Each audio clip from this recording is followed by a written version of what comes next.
You ask Tiger to solve. This deals with linear equations with one unknown. The final result is x equals 51/7. Let's solve it step by step. Group all x terms on the left side of the equation. Subtract 9x from both sides. Group like terms.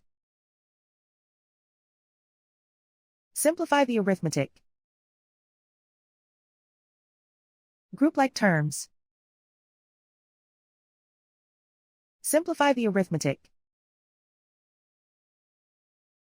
Group all constants on the right side of the equation. Add 12 to both sides. Simplify the arithmetic.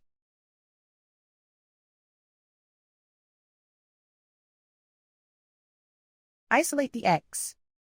Divide both sides by -7. Cancel out the negatives. Simplify the fraction. Cancel out the negatives.